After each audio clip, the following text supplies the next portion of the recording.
फारूक अब्दुल्ला एक ऐसा नाम है जिसके नाम से सभी रूबरू हैं, जिसके नाम को सभी जानते हैं,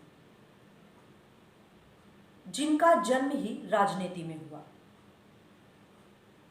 जिनका जन्म एक राजनीति परिवार में हुआ, जिन्होंने जन्म से ही सीखा है कि राजनीति आखिर किस तरह से की जाती है, किन तरह के शब्दों का इस्तेमाल करके भोली भाली जनता के दिलों पर राज किया जाता है।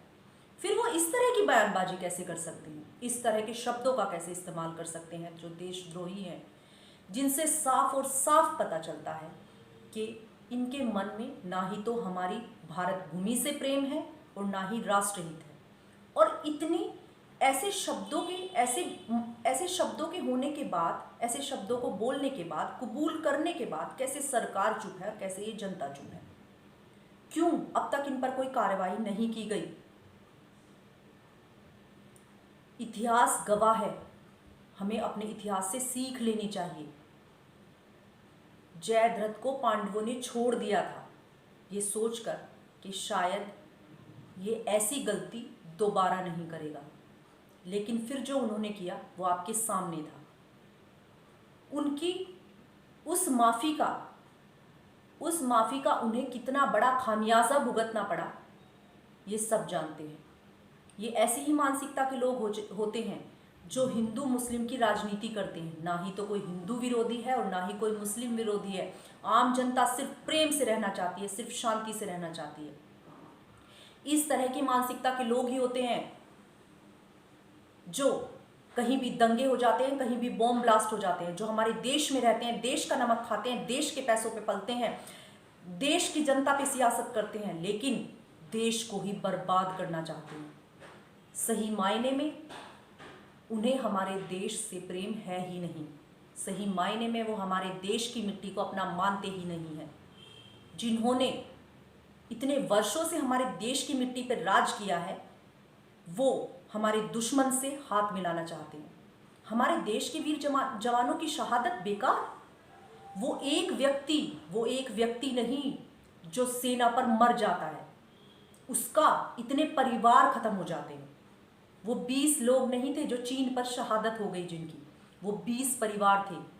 20 औरतों की मांग का सिंदूर था, 20 माओ का लाल था, 20 नन्हे नन्हे बच्चों की जिनके शायद जिन्होंने पापा बोलना भी ना सीखा हो।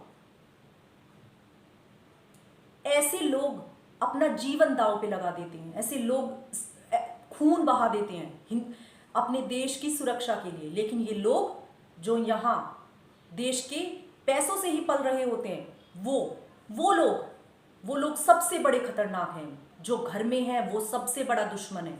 कम से कम चीन और पाकिस्तान सामने से आके तो कहते हैं कि हम दुश्मन हैं, हम आतंकवादी हैं, लेकिन ऐसे लोग उन लोगों से भी ज्यादा खतरनाक हैं जो घर में बैठकर घर की भेदी हैं और घर का ही नाश कर रही हैं।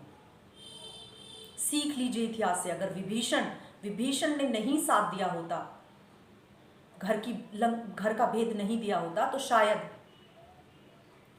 तो ये वो लोग हैं, ये कह नहीं रहे हैं कि मैं मदद मांगूंगा, मैं हाथ मिला लूंगा। इनकी बौखलाहट है, जो ये कर रहे हैं वो जबान पे आ गई है। तो सरकार को इनके लिए कड़ी से कड़ी कार्रवाई करनी चाहिए और इन्हें तत्काल इनके पद से हटा देना चाहिए। जनता के पैसे पर जनता अपना खून कमाई से एक एक रुपए को बचा के टैक्स भरती है। ऐसे लोग सियासत करते हैं, जनता को, भोली भाली जनता को भड़का के राज करते हैं, और फिर उसके बाद ही वो जनता जो घर से निकलने से पहले सोचती है कि कहीं दंगा ना हो जाए, कहीं बॉम्ब ब्लास्ट ना हो जाए, चैन से जी नहीं सकती ऐसे लोगों की वजह से। ऐसे लोगों को तुरंत के तुरंत सजा देनी चाहिए, खत्म कर देना चाहिए। जब तक ये लोग नहीं मिटेंगे, ये उस दीमक की तरह है जो घर में एक बार लग जाए तो सारे घर को खराब कर देती है, आलीशान घर को खराब कर देती है। इन पे जल्द से जल्द दवाई छिड़क देनी चाहिए, इन्हें खत्म कर देना चाहिए।